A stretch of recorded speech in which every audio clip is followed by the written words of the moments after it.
Selling ang napanood ng mga online buyer sa isang tindahan sa Caloocan dahil ang cellphone na ginagamit ng seller live na tinangay ng salaring na kunwaring mamimili.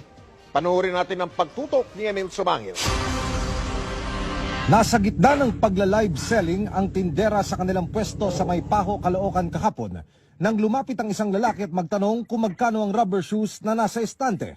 Wait lang guys Hindi pinutol ng tindera ang live selling at nagpaalam saglit sa mga online parokyan para asikasuhin ng lalaking bibili raw ng 2 pares ng rubber shoes.